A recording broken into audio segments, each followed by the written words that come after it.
Hey everyone, I never thought I'd be posting here, but life has a funny way of flipping everything upside down.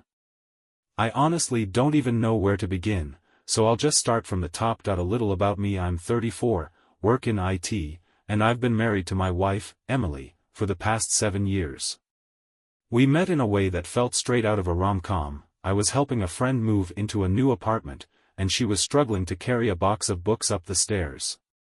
I made some dumb joke about being her knight in shining armor. She laughed, and the rest is history. Emily was the kind of woman I thought I hit the jackpot with.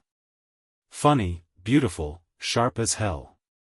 She works in marketing, always has something witty to say, and used to make me feel like the luckiest guy in the world. Notice how I said, used to? Yeah, the first few years of our marriage were great. We traveled, we laughed, we had inside jokes about the weird old couple that lives next door. But somewhere along the way, things shifted. I don't know exactly when, but if I had to pinpoint it, I'd say about a year ago. It started small. Emily became glued to her phone. She used to be the type to leave it on the kitchen counter and forget about it, but now? That thing was always in her hand, and she'd tilt the screen away whenever I walked by. I chalked it up to work at first, but something in my gut told me this wasn't just work. Then came the late nights. Emily had always been ambitious, but suddenly, she had so many urgent deadlines and last-minute projects. Some nights she'd come home hours late, claiming she had to stay at the office or grab drinks with coworkers. I tried to be supportive. Hell, I even started surprising her with takeout from her favorite Thai place, only to get a half-hearted, "Oh, thanks," before she'd push food around on her plate like she wasn't even hungry. And the biggest red flag? She stopped wanting to touch me. Emily used to be affectionate, always hugging me from behind when I was cooking or cuddling up on the couch. But now? She'd recoil when I tried to kiss her, and the excuses were endless. I'm tired. I have a headache. Work has been draining.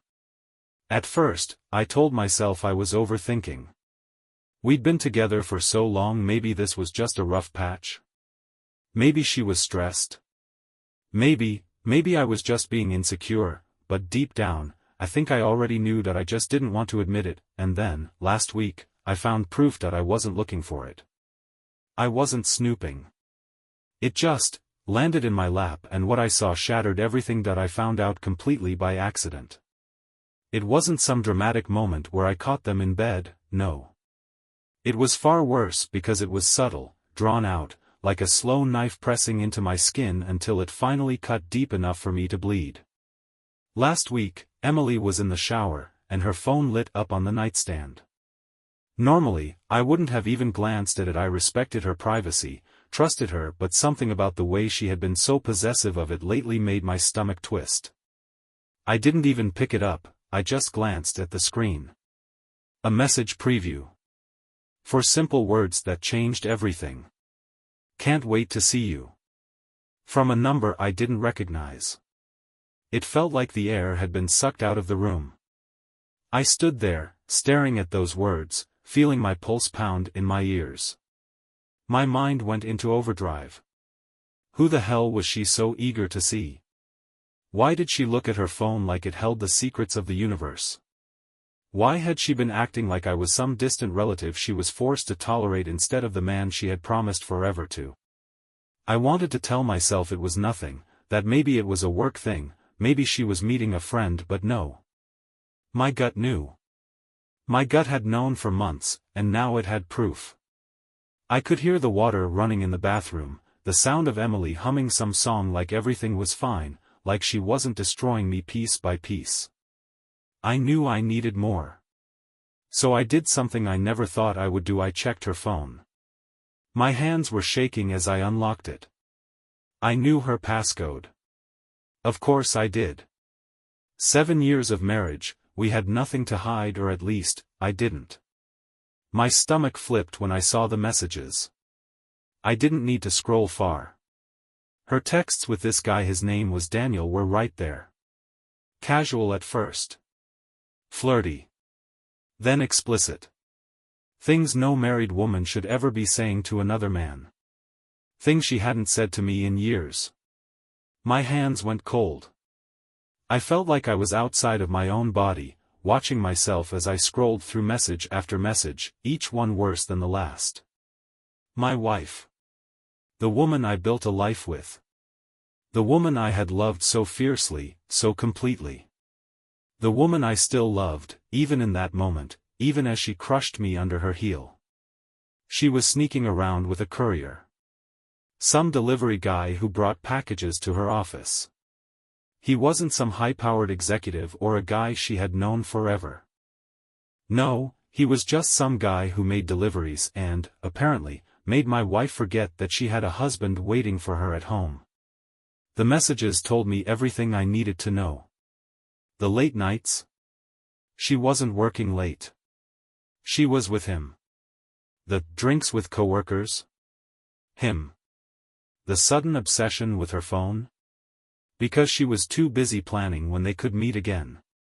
It was all so obvious now, but I had been too blind, too trusting to see it. I wanted to throw the phone across the room. I wanted to storm into the bathroom and demand answers. But instead, I just stood there, staring at the words on the screen, feeling like I was drowning. The water turned off. The humming stopped. And I realized I had maybe 30 seconds before Emily walked out, before I had to pretend I hadn't just had my entire world set on fire. I locked the phone, put it back exactly where I found it, and sat on the bed, my heart slamming against my ribs. The door opened, and there she was, wrapped in a towel, hair damp, looking at me like I was just her boring, predictable husband who had nothing better to do than sit there and wait for her. She had no idea I knew. No idea I had just read every disgusting word she had exchanged with her little delivery boy. She smiled at me. Asked if I wanted to order takeout. Acted like everything was fine. And I played along. Because I needed time. Because I needed a plan. Because I was about to blow her entire world apart that I didn't sleep that night. I lay in bed beside her, listening to the soft rhythm of her breathing, knowing that just hours ago, she had been sending messages to another man. Messages filled with desire, excitement, things she never said to me anymore. She slept so easily, so peacefully, as if she wasn't betraying me in the most humiliating way possible. I felt sick.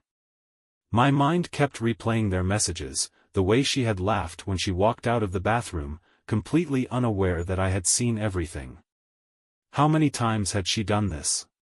How many times had she kissed me with the same mouth she used to tell him she missed him? How many nights had I sat at home like a fool while she was out with him? And worst of all, why? Why him? Why now? Why throw away 7 years of marriage for some guy who drops off packages? I wanted to wake her up, to scream at her, to demand she tell me the truth, but I didn't. Not yet. I needed more. The texts were damning, but they weren't enough. If I confronted her, she'd find a way to twist it, to lie, to gaslight me into thinking I was overreacting. No, I needed to catch her red-handed. So I waited. I pretended everything was normal, even though every time she touched me, my skin crawled. I smiled when she smiled, responded when she spoke, kissed her when she left for work like nothing was wrong. But the second she was out the door, I went to work. Emily's routine had changed, that much was obvious. She was suddenly so busy, always staying late at the office, always making last-minute plans. And if she was anything like the person I used to know, she was also sloppy. She had gotten comfortable, cocky even. She thought I was oblivious. And that was going to be her biggest mistake, that I started with her phone. I wasn't stupid enough to snoop again. She'd notice if something was off. Instead, I checked our phone records. And there it was. His number. Dozens of calls, late at night, during the day when I was at work, even on weekends when I thought she was going out with friends. Hours of conversations. I felt my blood pressure spike, my hands clenching into fists. But I wasn't done. I needed proof. Real, undeniable proof. So I dug deeper. I checked our shared bank account. Emily had a separate one for her personal spending, but we used the joint account for things like bills, groceries, and surprise hotels. 2 different charges for a boutique hotel downtown. Dates lined up perfectly with the nights she had been working late. My wife, the woman I had trusted with everything, had used our own damn money to cheat on me. That realization made something in me snap that I was done being patient. Done playing the fool. That I took off work the next day and told Emily I had an early meeting. She left at her usual time, dressed a little too nicely for just another day at the office. And me? I followed her.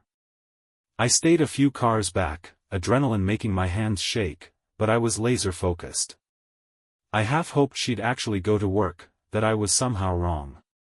That all of this was just paranoia and misunderstandings. But she didn't go to work. She drove straight to him. He was waiting for her outside of a little apartment complex. He wasn't special. Just a guy. A guy with cheap clothes and an average build, the kind of man you wouldn't look twice at on the street.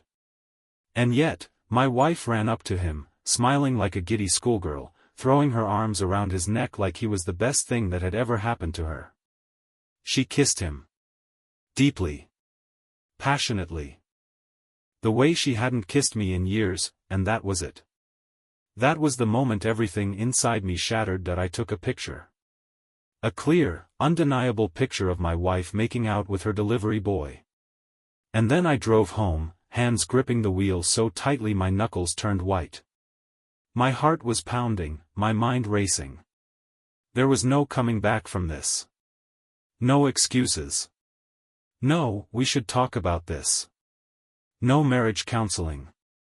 This was war. That I was going to confront her.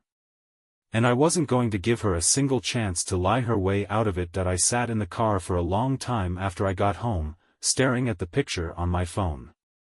My wife, the woman I had trusted, the woman I had built a life with, wrapped around another man like he was the center of her universe. I had spent months feeling like something was wrong, doubting myself, questioning if I was just imagining things. But here it was. The truth. Cold, undeniable, and staring me right in the face. She had been lying to me for who knows how long, and the worst part. She had been so comfortable doing it. Like I was too blind to ever figure it out. Like I didn't even matter. I needed a plan. I wasn't going to storm in, shouting, giving her the chance to twist things around. I knew Emily. She was a smooth talker, always able to turn things in her favor. If I went in angry, she'd just call me paranoid, say I was overreacting, make me question what I had seen with my own eyes. No, I needed to be calm. I needed to corner her so thoroughly that she had nowhere to run. So I waited. I went through the motions of my day, forcing myself to stay normal, to act like everything was fine. I made dinner. I watched TV. I sat there, pretending not to feel like my entire life was unraveling while she was probably still with him. And then, just like always, she came home late. She walked through the door with that same tired sigh she always used, dropping her bag by the door, stretching like she had spent the entire day slaving away at work. I watched her, trying to see if there was even a hint of guilt on her face. There wasn't. She didn't hesitate, didn't avoid my gaze, didn't act like a woman who had just been with someone else. She just smiled, walked into the kitchen, and started talking about her long day, as if she wasn't lying through her teeth. I let her talk. I let her spin her little story, pretending I didn't already know the truth. I nodded, asked her about work, let her weave her web of lies. And then, when she finally sat down across from me, I pulled out my phone, set it on the table, and turned the screen toward her. The color drained from her face so fast I thought she might pass out. She didn't even try to fake confusion. She knew exactly what she was looking at. A picture of her, wrapped around another man. Caught. There was no excuse, no clever way to twist it. Just undeniable proof of what she had been doing behind my back. For a moment, we just sat there in silence. I watched her, waiting to see how she would react, waiting to hear the first excuse that would leave her lips. And sure enough, she didn't disappoint. "It's not what it looks like," she said, her voice barely above a whisper. "Not what it looks like?" I almost laughed. The sheer absurdity of it. I had spent months doubting myself, convincing myself I was imagining things, and now, with proof right in front of her, she still thought she could talk her way out of it. I didn't say anything. I just raised an eyebrow, waiting. Because I knew she would keep going, keep trying to twist the knife in a way that let her walk away looking innocent, and she did. She started talking, fast, scrambling for anything that would make this not be her fault. She said it was just a mistake, that she had gotten too close to someone when she was feeling lonely, that she hadn't meant for it to happen. Then, when she realized that wasn't working, she switched tactics. She said it was my fault. That I had been distant, that I hadn't been paying attention, that she had felt neglected and lost and confused. As if that justified betraying me. As if that made this okay. I sat there, listening to her, letting her unravel. I didn't argue. I didn't yell. I didn't even ask questions. I just watched her try to squirm her way out of what she had done, and with every excuse, every desperate attempt to shift the blame, something inside me hardened. This wasn't just a mistake. This wasn't just a moment of weakness. This was who she was, and I knew, in that moment, there was no saving this. I stood up. She stopped talking immediately, eyes wide, waiting to see what I would do. I picked up my phone, slid it into my pocket, and looked at her one last time. "I hope he was worth it," I said, and then I walked out of the room, leaving her sitting there in silence. I didn't sleep that night. I couldn't. I sat in the guest room, staring at the ceiling, my mind racing with everything that had happened. The confrontation, the lies, the pathetic excuses she had thrown at me, desperately trying to make herself the victim. The way she had looked at me when I left the room, like she couldn't believe I wasn't falling for it. Like she still thought she could talk her way out of this. I could hear her moving around the house. She didn't come to find me, didn't try to force another conversation. Maybe she was letting it sink in, maybe she was waiting for me to cool down so she could try again. But she was wrong. There was no cooling down. There was no fixing this. Something had broken tonight, and there was no putting it back together. By morning, I had made up my mind. I was done with this marriage. I walked into the kitchen to find her sitting at the table, staring at her coffee like it held the answers to all her problems. She looked up when she saw me, her eyes red, but I didn't care. I didn't feel sorry for her. I didn't feel anything but cold, hard certainty. "We need to talk," I said. She set her cup down, folding her hands on the table like we were about to have some reasonable, mature conversation. Like we were two people trying to work through a problem. I wasn't interested in working through anything. I want a divorce. I said it flatly, without emotion, without hesitation. And for the first time since this all started, she looked genuinely shocked. As if she hadn't considered that this would be the end result. As if she thought I would still entertain the idea of forgiving her. She shook her head. "Wait, just wait. We can talk about this. We can fix this." I almost laughed. Fix this? There was nothing left to fix. She had been lying to my face for months, sneaking around behind my back, betraying me over and over again. And now, just because she had finally been caught, she thought she could hit the reset button. "No," I said simply. "I don't want to talk. I don't want excuses. I don't want to hear you blame me again for your choices. I just want this over." Her expression hardened. "So that's it? You're just giving up on us?" "Us?" What us was she talking about? The version of our marriage that existed only in her head? Because the reality was, she gave up on us the moment she started sneaking around with him. She had already walked away from this marriage long before I ever found out. She must have realized I wasn't budging because her entire demeanor changed. The sad, regretful act disappeared in an instant, replaced with something colder. Angrier. She wasn't sorry.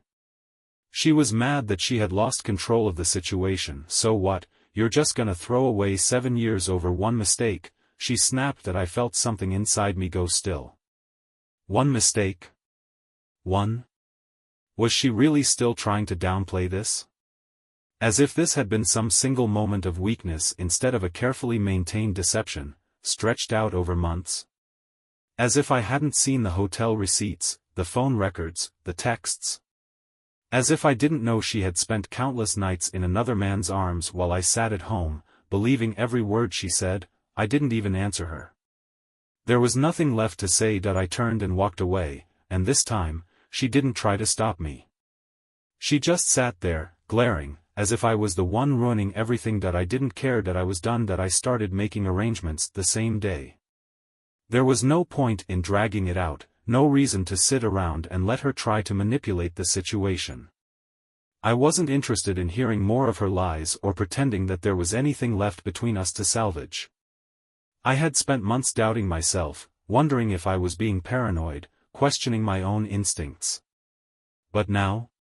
Now I saw everything clearly. She wasn't sorry. She wasn't heartbroken over what she had done. She was only upset that she had been caught and that I wasn't playing along with her game anymore. I called a lawyer. Told him everything. He was direct, professional, and to the point. He asked me what I wanted out of the divorce, and honestly, the answer was simple. I wanted out. I didn't care about the house. I didn't care about the furniture we had picked out together, the memories we had built in this place. Those things meant nothing to me now. Everything in this house felt tainted, a constant reminder of the woman I had trusted, the woman who had looked me in the eye every single day while lying straight to my face. Emily didn't try to stop me from making the call. She knew what was coming. She could play the victim all she wanted, but she had no real defense. She had thrown away our marriage for a fling with a delivery guy, and now she was facing the consequences. The way she looked at me when she realized I wasn't hesitating, that I wasn't second-guessing myself, told me everything I needed to know. She had thought I would fight for her. That I would beg. That I would be the kind of man who would cling to something broken because I was too afraid to let go. But she was wrong. She had taken my love for granted for so long that she had convinced herself it was unconditional. That no matter what she did, no matter how badly she betrayed me, I would always be there, waiting. I wasn't. Not anymore. That night, she finally tried to talk to me again. I had spent the entire day making arrangements, moving things out of the house, packing up my essentials. I had a friend who was letting me crash at his place until I figured out my next move. Emily must have realized that things were moving faster than she expected because suddenly, she wasn't cold and defensive anymore. She was desperate. Can we just talk? She asked, standing in the doorway of our bedroom, her bedroom now. I didn't even look at her as I folded another shirt and put it into my bag. We already talked. No, you talked. You told me you wanted a divorce, but you didn't even give me a chance to explain. Explain? What was left to explain? I had seen the messages, the receipts, the phone logs. I had followed her and watched with my own eyes as she kissed another man like I never even existed. What could she possibly say that would make any of that better? She stepped into the room, her voice softer now, trying to sound wounded, like she was the one hurting. I made a mistake, okay? I know I hurt you. But don't you think 7 years deserves more than just walking away? I zipped my bag shut and finally turned to look at her. 7 years deserved honesty. Respect. Commitment. You threw all of that away. So don't stand there and act like you care about our marriage now that it's slipping through your fingers. Her eyes flashed with something: anger, frustration, maybe even guilt. But it didn't matter. I was past the point of caring. She took a deep breath, like she was trying to steady herself. You don't even want to try? Not even counseling? I shook my head. No. You made your choice, Emily. Now you have to live with it. For a second, I thought she might start crying. But she didn't. Instead, she clenched her jaw, and just like that, the act was over. The regret, the sadness, it was all a performance, and when she saw that it wasn't working, she switched tactics again. Fine, she snapped, crossing her arms. Then just go. And I did that. I grabbed my bag, walked past her without another word, and left. Walking out of that house felt like ripping off a bandage that had been stuck for far too long. Painful, yes, but also a relief. Because now I was free. Leaving the house should have felt worse than it did. I had lived there for years, built a life inside those walls, filled every room with memories, good ones, bad ones, all the in-between. But as I stepped outside and shut the door behind me, I felt nothing. No sadness, no hesitation. Just a strange sense of clarity, like I had finally walked away from something that had been holding me down for far too long. That I got in my car and drove to my friend Mark's place. He had been my closest friend since college, the kind of guy who never asked too many questions but always knew when something was wrong. When I called him earlier and told him I needed a place to stay, he didn't even hesitate. By the time I arrived, it was late, and I was exhausted, not just physically, but mentally. Mark took one look at me and shook his head. So it's over? He asked as I dropped my bag by his couch. Yeah, I said, rubbing my face. It's over. He didn't press for details, didn't ask me to relive it all right then. He just nodded, handed me a beer, and let me sit in silence for a while. And for the first time in days, I felt like I could actually breathe. The next morning, I woke up early, mind already racing. Even though I had walked away, there were still 1,000 things to deal with. The divorce, the logistics, the endless conversations that would have to happen. I had no idea how Emily was going to react once reality set in, once she realized that this wasn't some temporary fight that would blow over, but I didn't have to wait long to find out. Around noon, she called. I let it go to voicemail. A minute later, another call. Then a text. Emily, can we please just talk? I ignored it. Another message came in. Emily, I don't want things to end like this. Like this? Like what, exactly? Did she want me to sit down with her and reminisce about the good times, pretend she hadn't spent months lying to my face? Did she think we could have some neat, civil closure conversation where we parted ways as friends? Because that wasn't happening. A few hours later, another message. Emily, I know you're hurt, but we can still figure things out. That one almost made me laugh. Figure things out? What was there to figure out? She had spent months with another man, sneaking around behind my back, and now that she had to face the consequences, she suddenly wanted to work together? No. That wasn't how this worked. That I stayed firm. No responses. No calls back. I was done giving her space in my head. That night, Mark and I were sitting on his balcony, drinking, when my phone buzzed again. Another message from Emily, but this time, she had dropped the apologetic tone. Emily, so that's it? You're just going to throw everything away and ignore me? After everything we've been through? There it was. The shift. She wasn't sorry anymore. She was angry. I could almost hear her voice in my head, that same condescending tone she used whenever she felt like she was losing control of a situation. That I turned my phone off and took a sip of my drink. Emily again? Mark asked. Yeah, I muttered. He leaned back in his chair, shaking his head. She's just mad you're not letting her control the narrative anymore. And he was right. That was exactly what this was. Emily wasn't used to being ignored. She wasn't used to not having the upper hand. And now that I had taken that power away from her, she didn't know what to do. I had expected her to fight, to argue, to try and make me out to be the bad guy. But what I wasn't expecting was what came next, because the very next day, Emily took things to an entirely different level. I should have known Emily wasn't going to go down quietly. Ignoring her messages and calls had probably been the worst thing I could have done in her mind, because it took away her control, and Emily hated losing control. I thought she'd eventually accept it, move on, and let the divorce run its course. But instead, she did something I never expected. It started with a phone call from my boss that I was at Mark's place, going through some paperwork for the divorce when my phone rang. I saw my boss's name on the screen and frowned. It was a Saturday. He never called me on weekends unless something was wrong. I answered, and his voice was serious. "Hey, I just got a strange email," he said. "I think we need to talk." My stomach dropped. "What kind of email?" There was a pause, like he wasn't sure how to say it. "It's about you." I felt a sudden tightness in my chest. "What does it say?" He hesitated. "It accuses you of misconduct. Says you've been inappropriate with female employees, that you've been using company resources for personal reasons. It's all pretty vague, but it's enough that HR has to look into it." I sat there, stunned. I had done nothing like that. I had been with the company for years, had a spotless record.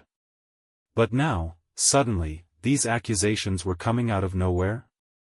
I didn't need to think too hard to figure out who was behind it. Emily. She had gone nuclear. I took a deep breath, forcing myself to stay calm. "Do you know who sent it?" My boss sighed. "It was anonymous.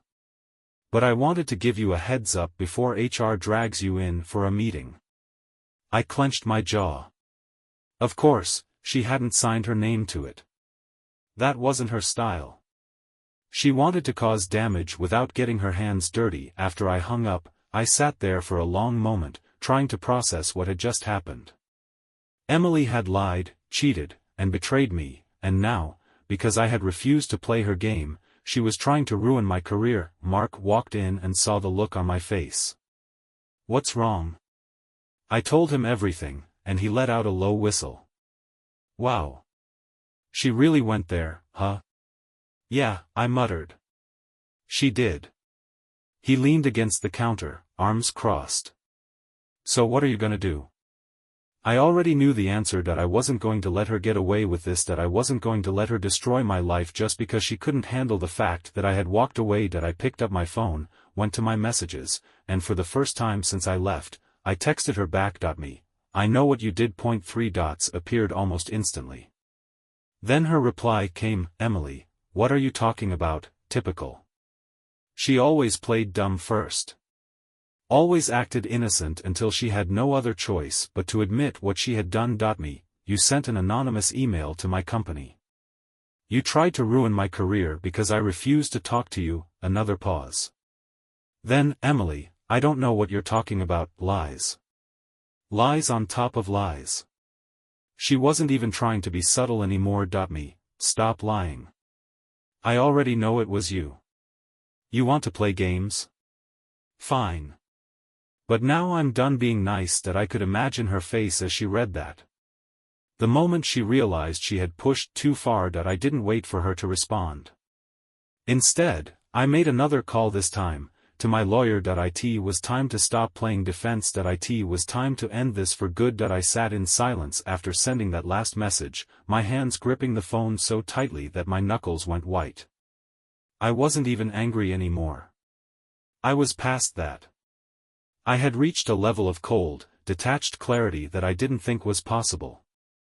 Emily had already done enough damage, betrayed me, humiliated me, made me question my entire marriage. But now? Now she had crossed a line that went far beyond personal betrayal. She had tried to destroy my career, and I wasn't going to let that happen. I called my lawyer immediately. He answered on the second ring. "You got something for me?" "Yes," I said, my voice steady. "Emily is trying to ruin my career. She sent an anonymous email to my boss with false accusations. I need to know my legal options." He didn't sound surprised. "Figured she might try something like that. Do you have proof?" "No, but I don't need it to know it was her." "Well," he said, "it's time to start playing offense. If she's going to escalate, we need to hit back harder." I listened as he laid out the next steps. First, I needed to document everything, every message, every interaction, every suspicious move she had made since I confronted her about the affair. Second, we were going to move forward with the divorce petition immediately. No more delays. I had given her time to process things, to accept that it was over, but clearly, she wasn't willing to do that. So now? Now I was going to take everything away from her before she had a chance to do the same to me. As soon as I hung up, I started compiling everything. I saved her messages, screenshotted our last conversation, and wrote down every detail I could remember about her behavior leading up to this moment. I wasn't going to let her manipulate the situation. I wasn't going to let her turn this into a war where I was unarmed. Not long after, my phone buzzed again. Another message from Emily. Emily, what are you even talking about? I didn't send anything to your job, lie. She always lied first. Then another message. Emily, why would I even do that? I don't want to hurt you, I just want to talk. Another lie. If she had just wanted to talk, she wouldn't have sent that email. She wouldn't have tried to attack my livelihood. But I didn't respond. I wasn't going to give her the satisfaction of thinking she had any control left over me. I knew what was coming next. She would try to flip the narrative. First, she had played the guilt card. That hadn't worked. Then she had gone on the offensive. That had backfired. So now, I was waiting for her last move, and right on cue, it happened. My phone rang. Her name flashed across the screen. I stared at it for a moment, debating whether I should even bother answering. But then I decided this would be the last time I ever gave her the opportunity to speak to me. I picked up. What do you want, Emily? Her voice came through, soft, trembling, as if she was the victim here. Can you just, please come over? Just to talk. I don't want to do this over the phone. I almost laughed. Of course. She wanted to meet in person, where she could cry, touch my arm, manipulate the situation. Where she could try to make me forget everything I had seen, everything she had done. But I wasn't that man anymore. No, I said, my voice firm. I have nothing to say to you. A pause. I could hear her breathing, shaky, waiting for me to relent. Then, her voice changed. Just slightly. So that's it? You're just cutting me out like I meant nothing to you? I closed my eyes. She still didn't get it. You meant everything to me, Emily, I said, keeping my voice even. But that didn't stop you, did it? Silence. Then, her voice broke. I made a mistake. I sighed. No, you made choices. Over and over again. And now you're facing the consequences. Another silence. I could almost hear the gears turning in her head, trying to find the right words to keep me from walking away for good, but there was nothing left for her to say. I have to go, I said. This is the last time we talk. She let out a shaky breath. Wait, I hung up. I stared at my phone for a moment, waiting for another message, another desperate attempt to reel me back in. But nothing came. Maybe, just maybe, she finally understood. Or maybe she was just planning her next move. Either way, it didn't matter, because I was already gone. I didn't expect it to end so quietly. After everything, after the lies, the betrayal, the manipulation, I thought there would be some kind of dramatic finale. But there wasn't. After I hung up on Emily, I waited, half expecting her to show up at Mark's place, to bombard me with messages, to lash out one last time. But she didn't. She must have realized that there was nothing left to salvage, nothing left to fight for. She had already lost. A few days later, my lawyer filed the official divorce petition. It felt surreal, seeing it in black and white, our marriage, reduced to paperwork, signatures, legal proceedings. 7 years of my life, ending with a few sheets of paper. But instead of sadness, I felt something else. Relief. Emily didn't contest anything. I don't know if it was guilt, shame, or just the realization that she had no leg to stand on, but she didn't fight the process. Maybe she had finally come to terms with the fact that this was over, that she had pushed too far and there was no undoing it. The last real interaction we had was through the lawyers. The house went to her. I didn't fight for it. I didn't want it anymore. The place where I had once felt at home now felt like a museum of everything that had gone wrong. She could keep it. I just wanted my freedom. As for her and the courier, I don't know, and I don't care. Maybe she thought she loved him. Maybe it was never about him at all, just about the thrill of getting away with something. Maybe she realized, too late, that she had thrown away a man who actually loved her for someone who probably saw her as nothing more than a passing fling. Whatever the case, her life was no longer my concern. I focused on rebuilding. It wasn't easy, at first. Even after walking away, there were nights when the memories crept in, when I caught myself wondering why she had done it, when I questioned if there had been something I missed, something I could have done differently. But eventually, those thoughts faded. Eventually, I realized that none of it mattered anymore. I wasn't the same person I had been when this started. I wasn't the man who made excuses for her, who ignored the red flags, who believed that love alone was enough to keep a marriage together. I had learned the hardest lesson of my life: trust is everything. And once it's broken, there's no fixing it. Months later, after everything was finalized, I got one last message from her: Emily, I hope you're happy. No apology. No reflection. Just one last attempt to make me feel guilty, like this was somehow my fault that I didn't reply, because for the first time in a long, long time, I actually was.